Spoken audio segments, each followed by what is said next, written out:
앞으로 부산 미분양 아파트 대규모 발생 예상 지역을 한번 알아보도록 하겠습니다. 결론적으로는 앞으로 대규모 미분양이 발생할 가능성이 매우 높은 곳은 저는 촉진구역이라고 보고 있습니다. 네, 그래서 지금 촉진구역도 1구역부터 시작해서 2-1, 2-2, 3구역, 4구역이 있습니다. 사실 재개발 구역이라고 있죠. 재건축도 있고, 재개발 구역보다도 얼마나 낙후되고 인프라가 없으면 촉진구역을 만들어놨습니다. 촉진구역. 그래서 재개발 구역도 아닌 촉진구역. 그래서 이곳들이 만약에 고급화로 진행이 된다고 한다면은 가장 큰 문제가 뭐냐면은 수요가 없습니다. 수요. 이쪽으로 가겠다는 고급 아파트로 가겠다는 수요가 전무하기 때문에 이곳은 전부 다 미분양 가능 지역이 될 가능성이 매우 높다. 미분양 지역으로. 자, 그렇다면 인근의 아파트를 일단은 시세를 보시게 되면은 양정현대아파트라든가 밑에 보시면은 사만이라고 있죠. 이 아파트가 지금 이런 시세가 되면 안 됩니다. 정말 이 시민공원이 그렇게 좋다. 이것이 앞으로 재개발이 되고 아파트가 만들어지면은 이곳은 부산에 가는 내륙의 1등 지역이 될 것이라고 확신이 된다 그러면은 지금의 양정현 현대아파트는 이 가격이 되면 안 돼요. 사만 아파트도 그렇고요. 그래서 이곳들은 사실 시공사의 오판이 가장 큽니다. 시공사. 오판이죠, 오판. 시민공원 하나 있으면 모든 것이 다 해결될 것이라. 그러나 정작 고급 아파트가 가져야 될 어떤 요소들, 주위의 인프라라든가 인근 아파트 시세는 전혀 나오지 않고 있다는 겁니다. 그래서 이곳은 사실 촉진구역에서 가질 의미는 사실은 이것은 수요가 아니라 앞으로 들어가야겠다는 수요가 아니라 이거는 투자적인 요소가 굉장히 강한 부분이죠. 재개발이다 보니까. 그리고 이쪽에 이제 투자를 했던 많은 사람들이 이것을 많이 띄웠습니다. 부풀려진 감이 굉장히 크다라고 보시면 되고, 자, 이것들이 만약 정말 앞으로 고급 아파트, 하이엔드 아파트를 만들어 가지고 어떻게 이 일대가 정말 혁신적으로 변화를 한다고 한다면은 해운대 광안리 쪽에 있는 사람들이 옮겨야 됩니다. 지금 해운대구 그리고 그다음에 수영구, 광안리 쪽이죠. 이쪽에 있는 사람들이 옮겨야 되는데 옮길 생각은 사실 없습니다. 옮길 가능성도 전혀 없고요.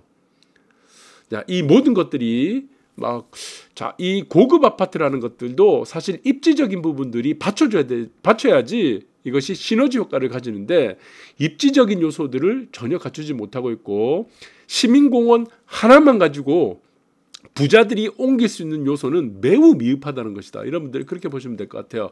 그래서 이거는 좀 비교 분석을 좀 해야 될 것 같습니다. 그래서 지금 이제 많은 사람들이 기대를 가지고 있지만 사실 내륙의 입지에 있어서도 동래구라든가 사직에 있어서도 이쪽으로 이주할 가능성은 저는 거의 제로라고 보고 있습니다. 내륙에서도. 그렇다면 이곳은 누가 지금 이주를 하겠습니까? 인근의 사람들밖에 없겠죠. 진구라든가. 자, 그런 부분들이 이곳이 오히려 큰 오판이 될 가능성이 크다라고 보면 될 것 같아요. 정말 하이엔드 아파트라든가 고급 아파트를 만들어야 될 곳이 어딥니까? 해운대구 수영구죠. 그 중에서 남천동이었습니다. 그런데 지금 특이한 것은, 자, 여기서 보시면은 이제 펜이 어디였지? 밑에 보시면은 다시 한번 쓰겠습니다. 지금 지금 펜이 잘 안 보이네요. 그리고 이쪽 보시면 금호 올림이라고 있습니다. 이게 금호가 뭐죠? 금호가. 자, 그리고 여기 또 남천 더샵 프레스티지도 마찬가지입니다. 남천 더샵. 이것도 지금 고급화에 실패를 해버렸어요. 사실 이게 고급화를 했어야 되는데, 그리고 지금 금호 올림도 마찬가지로 고급화를 했어야 되죠. 브랜드도 이상한 걸 달아놓고. 남천자이도 어떻습니까? 고급화가 하나도 안 되어 있습니다. 외관에 그냥 유리창 몇 장 붙인 것밖에 없어요. 그리고 마찬가지로 저도 프리지오, 여기도 더샵 프리지오 도원 서밋입니다. 프리지오 서밋도 어떻게 됐습니까? 고급화에 실패를 해버렸어요. 전혀 고급화가 안 됐습니다. 그래서 여기서 우리가 얻을 수 있는 교훈은 딱 한 가지가 있습니다. 재건축을 할 때 입주자 대표회의라든가 여러분들 아실 거예요. 입주자 대표회의는 입주민들을 관리하는 거죠. 동대표 이런 사람들이 재건축에 관여하게 되면요, 아파트 다 말아먹습니다. 그래서 재건축을 시작한다 그러면은 동대표와 입주자 대표회의는 무조건 이것이 참여를 못하도록 이거를 양분시켜야 됩니다. 그러니까 장벽을 둬야 됩니다. 그래서 지금 뭐 금호올림도 마찬가지고 남천자이뿐만 아니고 위에 보시면은 뭐 위에 중간에 있죠. 코롱, 더비치도 마찬가지입니다. 하늘채도 마찬가지고. 네, 이런 부분들이 사실은 다 고급화로 이루어져야 되는데 고급화를 해야 될 곳은 고급화를 하나도 안 했어요. 그런데 사실 이제 촉진구역은 마찬가지로 이게 고급화로 들어가서 나중에 분양가를 올려간다. 비례율이 떨어진다 그러면은 큰 혼란을 겪을 수 있다. 분양이 안 될 수 있다. 라는 부분입니다. 이와 반대로 조금 다른 부분들이 에코델타시티입니다. 에코델타시티는 전체 구역을 보시면은 지구 단위 계획으로 6개로 나눠서 지금 추진하고 이미 많은 부분들이 분양을 됐어요. 근데 여기는 어떻습니까? 여기는 투자적인 요소가 굉장히 약하죠. 여기는 어떻습니까? 실수요입니다. 실수요.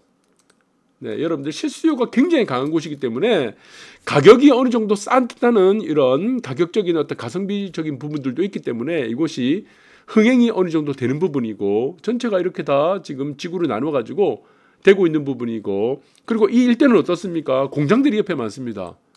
공단들이 많아요. 삼성전기도 있고. 네, 그러니까 지금 여기서 출퇴근하는 시간들이 이쪽에는 이제 주거 벨트가 없었기 때문에 사실 서부 상권이라든가 지금 이쪽으로 넘어가는데 상당히 지금 출퇴근 시간이 굉장히 지금 많이 막힙니다. 러시아워가 되면은. 그래서 여기는 특별 계획 구역을 6개로 나눴습니다. 지구 단위 계획을 6개로 나눠 가지고 진행을 하고 있는 부분이고 이것이 지금 촉진구역하고 다른 부분 촉진구역 같은 경우는 사실 실수요성은 없지만 투기성이 강하고 투자성이 강하고 에코델타시티는 투자성은 없지만 실수요성이 강한 부분이다. 그것들이 결국에는 분양 성적에도 나타났다 이렇게 보시면 될 것 같아요. 여기는 내 토지 이용 계획을 보시고 그리고 전체를 다 묶어서 6개 지구 단위 계획을 해서 만드는 곳이다 이렇게 보시면 될 것 같아요. 그러면은 우리가 지금 고급화를 진행을 해서 분양에 굉장히 안타까운 부분들을 만들어내는 것도 한번 봐야 되겠죠. 이것이 앞으로 촉진구역의 미래가 될 수도 있습니다. 이것이 어디입니까? 해링턴 바레입니다. 우암. 이거 왜 만들어놨죠? 이거 여러분들 이거 왜 만들었죠? 스카이 브릿지 왜 만들었죠? 이거 어떻습니까? 이거 공사비가 얼마큼 올라갑니까? 공사비가. 자, 공사비가 올라가게 되면 어떻게 돼요? 네, 비례율이 떨어지겠죠. 그러니까 고급화가 필요한 부분만 골라서 해야 됩니다. 모든 부분을 다 집어넣겠다. 자, 이거 굉장히 곤란해진다는 겁니다. 자, 여기서 부산 아파트의 특징은 뭡니까? 아파트의 실질적인 주거성보다는 부산 아파트의 특징은 커뮤니티예요. 전부 다 커뮤니티만 중시하는 겁니다. 커뮤니티. 특히 이제 동래구 아파트들 보시면 다 이렇게 되어 있습니다. 수영장. 수영장 이거 보시면 스페셜 어머니티라고 해서 이거 왜 만들어놨습니까? 네, 지금 보시고 마찬가지 스카이 브릿지 이거 왜 만들어놨죠? 필요 없잖아요. 스카이 커뮤니티 이거 필요합니까? 사실은. 아주 뭐 강남권에 있어 한강변의 아파트 아주 고급 아파트 최고의 분양가를 만들 수 있는 아파트가 아니면은 커뮤니티는 어떻습니까? 이렇게 과도하게 할 필요가 없습니다. 강남권에 있는 아파트들도 커뮤니티는 그냥 구색만 맞춥니다. 그런데 부산에 있는 아파트, 부산에 있는 사람들은 무조건 커뮤니티예요. 커뮤니티 보고 아파트를 선택합니다. 그러니까 안 된다는 거예요. 커뮤니티가 이렇게 많이 만들어지게 되면 과도하게 만들어지게 되면은 결국에는 용적률 다 잡아먹죠. 뭐 지하층에 있는 커뮤니티라면 상관없겠지만 그러면 결국에는 비례율이 다 무너집니다. 비례율이 무너지게 되면 어떻게 되겠습니까? 네, 조합원 분양가 올라가게 되고 분담금은 천정부지로 올라가게 되고 일반 분양가도 올라가서 나중에는 일반 분양도 안 되게 된다는 겁니다. 이런 거 사실 필요 없어요. 아, 수영장이 왜 필요합니까? 수영장이. 인피니티 풀이 왜 필요합니까? 이 스카이 브리지 사실 스카이 브리지죠. 이게 사실 필요 없습니다. 우리가 정말 필요한 것만 해야 됩니다. 필요한 거. 그것을 제가 여러분들에게 계속 강조했던 겁니다. 정말 필요한 게 뭡니까? 요즘에는 보시면은 주차 대수도 어쨌죠. 1.3에서 1.4까지 보통 기본적으로 만들죠. 하이엔드 아파트는 기본적으로 1.8대 정도 가야 됩니다. 아니면은 세대까지. 한강변에 최고급 아파트는 세대 정도 가져야겠죠. 그 사람들이 어차피 차를 한두 대만 타는 게 아니기 때문에 페라리도 한 대만 사는 게 아니에요. 페라리도 두세 대 정도 사니까 뭐 1.8에서 세대 정도 있어야 되는데 일반적인 우리가 입지에 있는 아파트는요. 사실 1.3에서 1.4 정도만 되면은 충분합니다. 네. 그래서 지금 주차 대수도 어느 정도는 요즘 다 맞추고 그리고 뭐 세대별 세대별로 해서 지금 이제 주차 엘리베이터도 마찬가지입니다. 엘리베이터도 마찬가지지만 글자를 잘 못 쓰는데 엘리베이터도 어떻습니까? 30에서 40세대 정도에서는 엘베라고 합니다. 엘베. 예, 1배 1대를 지금 하죠. 그래서 요즘에는 2세대 2엘베 엘베를 기본적으로 맞춥니다. 그래서 지금 주차 대수와 엘리베이터는 요즘에는 다 어느 정도는 충족을 해가고 있습니다. 그런데 중요한 게 뭡니까? 천정고예요. 층고에서 실질적으로 지상에서 그다음에 천정까지가 높이가 천정고인데 우리 대부분 아파트가 230입니다. 고급화를 만든다 해놓고 다 230이에요. 이거를 사실은 10cm만 올려놔도 네, 그러면 240 될 거예요. 240만 올려놔도 아파트가 굉장히 쾌적해집니다. 개방감이 극대화가 됩니다. 그러면은 어느 정도 괜찮으면은 지금 고급 아파트 입지가 좀 부각이 되면 250에서 260 정도로 맞추는 것이 현명하겠죠. 차라리 층고를 높이는데 돈을 써야 됩니다. 커뮤니티에 돈을 쓰면 안 돼요. 강남 아파트 가보세요. 강남에 있는 아파트 어느 아파트가 그렇게 커뮤니티를 그렇게 화려하게 합니까? 사실 원밸리도 마찬가지입니다. 원밸리도 마찬가지지만 구색만 만들어 놓습니다. 커뮤니티는 그냥 구색이에요. 실질적으로 커뮤니티 하루 종일 눌러 앉아 있는 사람 없습니다. 그래서 차라리 이 돈은 층고를 높이는데 천정고를 높이는데 10cm라도 써야 되고 그다음에 가장 중요한 건 뭡니까? 싱크뱅이죠. 그러니까 커뮤니티를 줄이라는 겁니다. 커뮤니티. 쓸데없는 커뮤니티를 줄이고 대신에 무엇인가? 네, 천정고와 싱크뱅을 만들어라. 이것이 정말 필요하다는 겁니다. 근데 프루지오도 지금 설명을 하고 있지만 이 영상이 지금 영상을 캡처한 거예요. 2010년입니다. 2010년. 대우 프루지오에서 지금 네, 앞으로 대우 프루지오는 서울권에 있는 프루지오는 싱크백을 넣겠다는 겁니다. 이 영상입니다. 그래서 프루지오의 친환경 소재 2탄 해서 지금 2010년도입니다. 지금으로부터 13년 전이에요. 음식물 이송장치를 넣겠다는 건데 부산의 아파트 이 기간 동안 2010년부터 지금 현재까지 부산에 있는 아파트 프루지오 서밋 포함해서 싱크백을 넣는 거 봤습니까? 안 넣죠. 그만큼 아파트 소유주와 아파트 조합을 그렇게 무시하는 겁니다. 서울의 시공사들이 부산 사람들을 얼마나 무시합니까? 왜 무시할 수밖에 없죠? 왜? 부산 사람들은 커뮤니티만 중시하니까.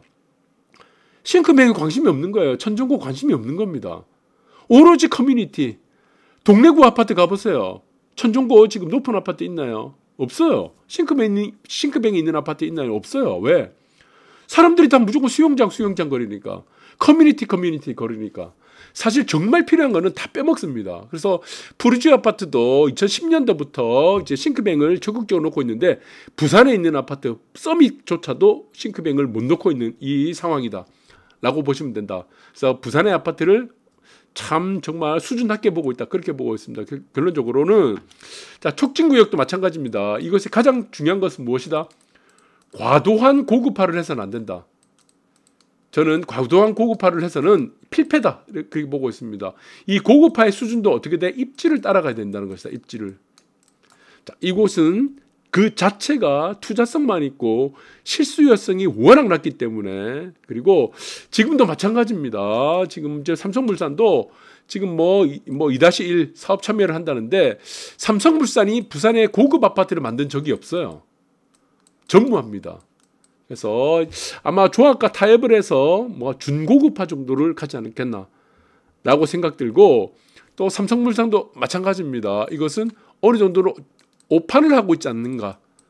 네, 이것이 만약에 분양이 다 될 것이라는 오판, 저는 그렇게 보고 있습니다. 이 오판을 하고 있는 곳이 삼성물산뿐만이 아니고 대림도 지금 오판하고 있어요.